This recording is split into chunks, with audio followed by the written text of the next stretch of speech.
If you believe no one should be left to freeze alone when the world turns its back, then stick around, because what happened that night might just change the way you think about survival. And don't forget to like and subscribe for more stories that remind us what kindness, grit, and second chances really look like. The storm had teeth that night. Not the soft, powdery snow you see on postcards, but the kind that slashes sideways through the trees and chews the breath right out of your lungs. Up here, in the spine of the Bitterroot Range, you either respected winter, or you didn't live long enough to regret it. I was chopping firewood when I heard it.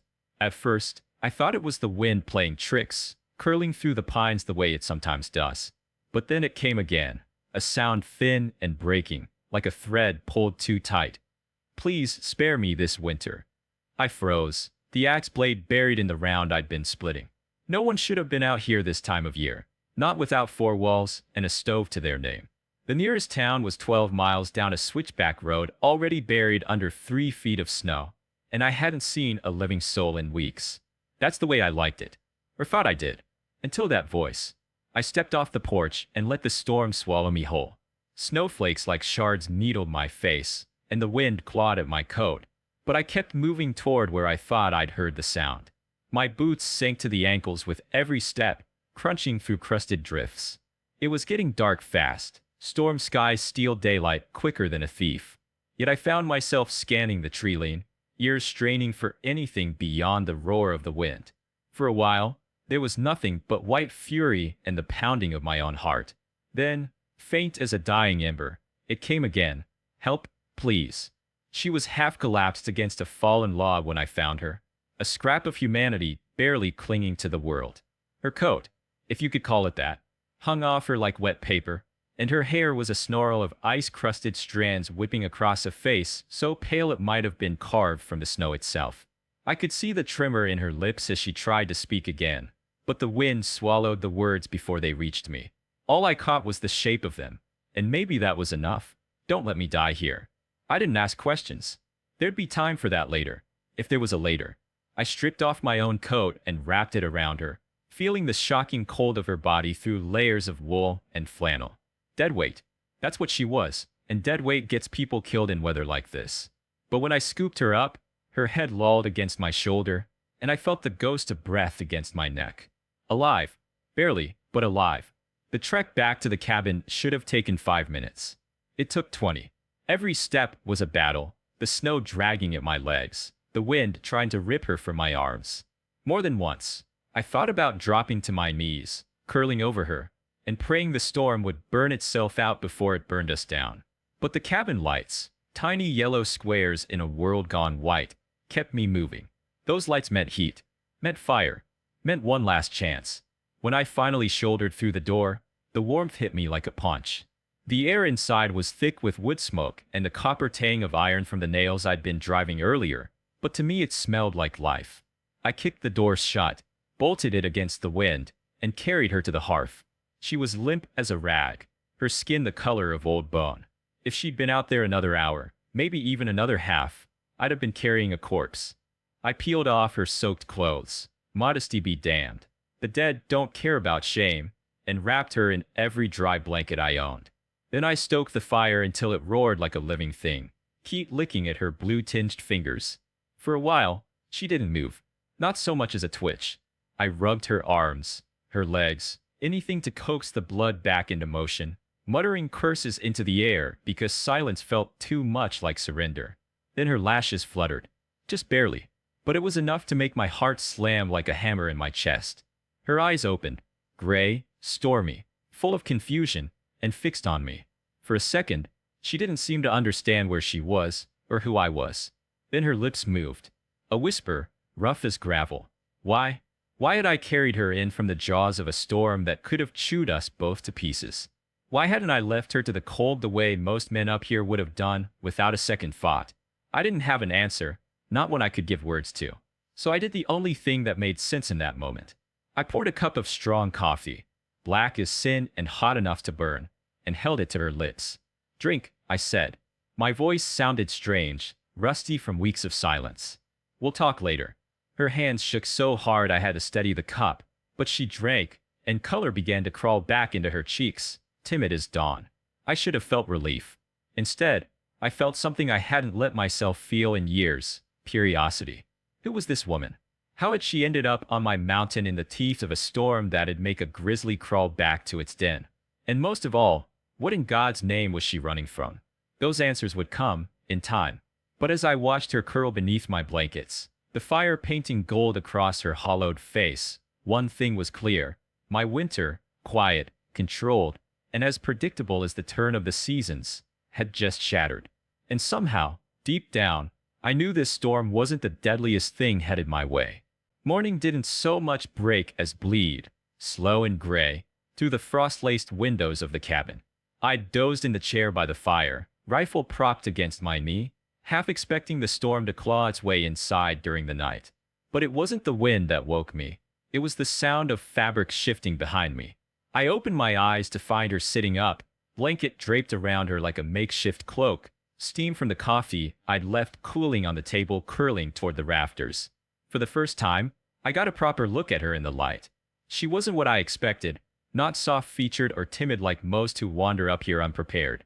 No, there was grit in the set of her jaw, a stubborn tilt to her chin that spoke of a woman who'd fought the world tooth and nail and wasn't done yet. But she was also skin and bone, cheeks hollowed, lips raw from cold. "Where am I?" she rasped, voice cracked from thirst. I pushed the cup toward her, and for a moment, her eyes locked on mine. Gray eyes, storm gray, the kind that hide secrets the way mountains hide wolves. "My cabin," I said, my voice steady, calm, even though every nerve in me felt wired tight. "You're safe." Safe. It sounded simple, but up here, safety was a fragile thing, easier broken than glass. She held my stare like she didn't quite believe me. Then she reached for the coffee, hands trembling so hard it sloshed over the rim and burned her wrist. I started to move, but she yanked her arm back like a spooked colt. That twitch of fear, small, quick, but sharp, told me more than any words could have. Whatever she was running from, it wasn't the weather alone. "You were half dead when I found you," I said, leaning back slow, giving her space. "Another hour out there, and you wouldn't have made it." She didn't thank me, not with words, just sipped the coffee like it was holy water and kept her eyes on the flames, the orange glow painting her face in restless shadows. I busied myself with the stove, partly because breakfast needed making, mostly because staring at her felt dangerous. She was a stranger, and strangers meant trouble. Always had. Last time I let someone cross my threshold without questions, I ended up with a bullet graze in my shoulder and a blood trail leading into the timber. That was 3 winters ago, and I'd sworn then, sworn on my father's watch, on every hard mile I'd walked, that I was done with people. People lie. People take. People leave you gutted and hollow when the dust settles. But looking at her, pale and shivering in my blankets, something shifted in me, a crack in the ice I'd built around my own bones. "Storm's easing," I said, because the silence was starting to feel like quicksand. By noon, we might see blue sky again. Her head turned at that, slow and wary, like every word I spoke was a test she had to pass. "You want me gone," she said flatly, no question in it. I met her gaze, felt the weight of it settle in my chest. "I want to know what I'm keeping under my roof," I said. "That all depends on you." Her lips curved, barely, but it wasn't a smile. More like a shield, thin and brittle. "You wouldn't believe me if I told you," she murmured, voice low enough that the crackle of the fire nearly swallowed it. That's when I saw it. The flicker of something raw behind her eyes. Fear, yes, but not the ordinary kind. This was deeper, old, the kind that gets under a person's skin and rots them from the inside out. I knew that look because I'd worn it once, back when I came home from a war nobody remembers fighting, carrying ghosts that didn't know how to stay dead. "Try me," I said, slow and even, setting the skillet down harder than I meant to. She flinched. Just a twitch, but enough. I hated that it pleased me in some dark corner of myself. Proof I could still shake someone when I wanted to. She didn't answer right away. Just sipped the last of the coffee and stared out the frost-filmed window, like the trees might offer her an escape. And for a second, I thought she'd stay silent forever. Then she spoke, so soft I had to lean in to catch it. "I can't go back." Her voice cracked on the last word, splintering like ice underfoot. I opened my mouth, closed it again. Questions piled up behind my teeth like logs in a jam. Who? What? Why? But none of them made it out, because just then, she looked at me. Really looked. And what I saw in her eyes wasn't weakness. It wasn't even fear anymore. It was resolve, hard and bright as a blade in winter's sun. Whatever she left behind, it wasn't coming here in peace. That much I knew. And as the wind rattled the eaves and the storm moaned its last warning through the pines, a thought slid cold and certain through my mind. This woman hadn't just stumbled onto my mountain. Trouble was hunting her, and now, it was about to find me too. By nightfall, the mountains had gone quiet, the kind of quiet that isn't peace, but a loaded gun waiting for the hammer to drop. She hadn't said much after that last confession, just helped me clear the dishes and sat by the fire like she was trying to memorize every crack in the stone hearth. I let her be. Pressing her for answers felt like shaking a tree already split by lightning. Still, I could feel the truth circling us, closer every hour, like wolves testing the edge of the firelight. I was oiling my rifle when the first sound came, a crunch of boots on crusted snow, too heavy for deer, too sure for the wind. Her head snapped up, eyes wide, and for a moment all that steel I'd seen in her earlier melted into raw panic. "He found me," she whispered. No name, no explanation, just those 3 words. And suddenly, everything made sense. The flinch when I moved too fast, the shadows behind her eyes, the way she kept glancing toward the tree lean like it was holding its breath. Whoever he was, he hadn't come for conversation. I killed the lamps, leaving only the fire's low glow, and moved to the window. 2 shapes at the edge of the clearing, black against the snow. One big, the other wiry, both carrying something that caught the moonlight just enough to set my teeth on edge. Guns. They weren't bothering to hide it. That told me everything I needed to know about what came next. "Back room," I told her, voice low but hard. "Bolt the door and don't open it for anyone but me." She didn't move. "Elias." "Go." I turned to face her, and for a heartbeat our eyes locked. Hers full of terror and defiance. Mine full of the thing I hadn't wanted to admit since the moment I found her in the snow. I couldn't lose this woman. Not to the cold. Not to them. Not now. The door splintered on the second kick. They came in fast, boots pounding, breath steaming in the dim light. The big one swung his rifle up, but I'd been waiting.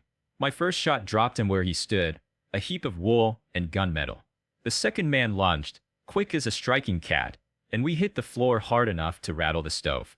My shoulders screamed fire as his knife flashed, catching me shallow across the ribs, but rage has a way of numbing pain. I slammed him back, wrenched the blade from his hand, and pressed it to his throat before he could draw breath for another move. "You don't walk out of here," I growled, my voice low and cold as the snow outside. "Not unless you tell me who sent you." His eyes flicked toward the back room, and that was all the answer I needed. I didn't wait for more. A sharp twist, a wet sound, and then it was just me and the blood and the fire's hiss behind me.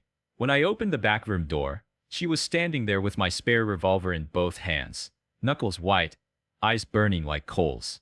"Is it over?" she asked. Her voice didn't shake, not once. I wanted to lie, to tell her yes, but the truth sat heavy in my chest like lead. "For now," I said. "But he's not going to stop, is he?" She shook her head. "Not until one of us is dead." And that was it. The moment something inside me shifted, final as a lock sliding home. I wasn't just sheltering her from a storm anymore. I was standing between her and a hell that had been chasing her through snow and shadow for God knows how long. And I knew one thing with the kind of bone-deep certainty you don't argue with. If hell wanted her, it was going to have to come through me. Outside, the mountain slept under a sky scattered with stars, quiet and cold and endless. But inside that cabin, something fierce and unbreakable had taken root. Something neither wine nor bullets could tear down. Tomorrow, the fight would start. Tonight, I sat with her by the fire, the weight of her hand warm against mine, and thought about the promise I'd made without speaking a word. She asked me to spare her this winter. God help me, I'd spare her every one that came after.